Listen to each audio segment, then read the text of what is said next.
Welcome back, class, and thank you for joining me for our 8-2 notes. Today, our objectives are going to be being able to multiply a monomial by a polynomial and to factor a monomial from a polynomial. Before we get started, there's a couple of things I want to review to make sure that we're ready for this lesson. First of all, we need to know rules of exponents.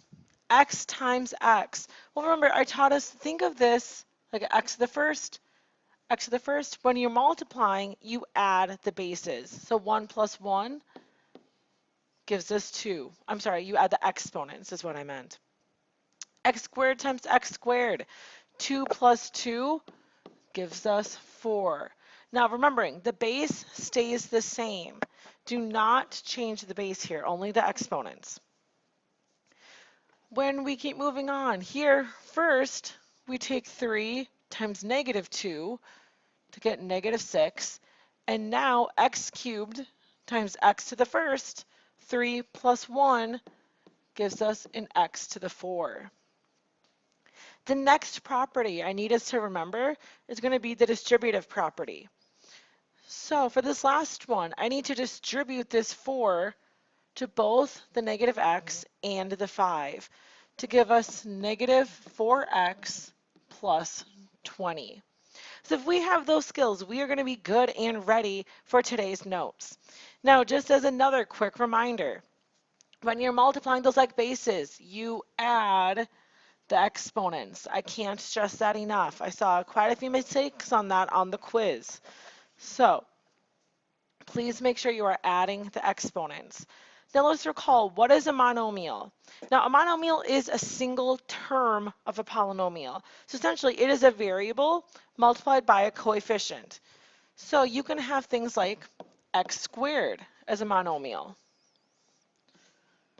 6y to the fourth, or just a number is also considered a monomial. So for example, 0.4 is a monomial. So to multiply a polynomial by a monomial, we're going to end up using that distributive property. Now recall, a negative times a negative equals what? Well, hopefully you remember by now, a positive, because you are going to be seeing that a lot today. Negative times a negative is going to give us a positive. So, looking at the types of examples we're going to be working on. So here, notice, we have that monomial term, the 3x, and we're multiplying it to a polynomial, a collection of terms. And this is where we're going to use our distributive property. We're going to distribute that 3x to the 2x squared.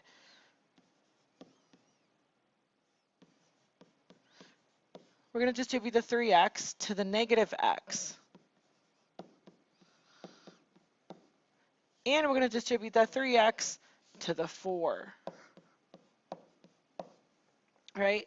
So to start with, I'm actually going to write all of this out to help you visualize it. As you get better, you're not going to have to do that first step that I just wrote. All right? But for now, I think it's a good visual for us. So we're going to go term by term and multiply these now. 3 times 2 gives us 6. X to the first times x squared. 1 plus 2 gives us an x to the third. I'm going to put a 1 there so we can see it. 3 times negative 1 gives us negative 3. X to the first times x to the first. 1 plus 1 gives us an x squared. 3 times 4 gives us 12. And then that x doesn't have any other x that's multiplying it, so it just kind of carries along for the ride. All right, so, and that's going to be our final answer. We fully distributed the 3x throughout the polynomial. In our next example, you can see the same thing, that monomial of negative x multiplying the polynomial negative 4x to the fifth minus 3x squared. Now, for this one, again, we're going to be careful and distribute this through. So we have negative x, and we're multiplying it to the negative 4x to the 5. The negative x is also multiplying that negative 3x squared. So I'm going to show what I'm actually multiplying out, Now I'm going to do the multiplication. So here we have negative 1 times negative 4, giving us a positive 4. Negative times a negative equals a positive. X to the first times x to the 5. 1 plus 5 gives us an x to the 6. And now our next one, there's a negative 1 again. So negative 1 times negative 3 is a positive 3. X to the 1 times x to the 2. 1 plus 2 gives us an x to the 3. And again, there's our final answer. We've distributed that negative x throughout the problem. All right. So that problem 1, multiplying a monomial and a trinomial. So what is the simplified form of negative x cubed times 9x to the 4 minus 2x cubed plus 7? So here, I'm going to do it the shortcut way now just to show you. So negative x to the third times 9x to the 4. So we have negative 1 times 9, which is going to give us a negative 9. X to the 3 times x to the 4. 3 plus 4 gives us x to the 7. Next, I'm going to distribute it to the negative 2x cubed. So negative 1 times negative 2 is a positive 2. X to the 3 times x to the 3. 3 plus 3 gives us an x to the 6. Then finally, going to distribute it to the 7. So negative 1 times 7 gives us a negative 7. And then x cubed, well, there isn't another x, so the x cubed just follows along. So as you get better, you can just talk yourself through it like that, especially here where there's not much space to write it out. Now we have to look to see which one models that situation we just wrote, and to me, it looks like D does. So the answer that we're looking for is D. Now, they can get slightly more complicated. There can be multiple steps in these. So look at the next one that it tells us to simplify. So I see 3 different distributive properties that we have to do. And then we can combine our like terms. So I'm going to start with this p right here.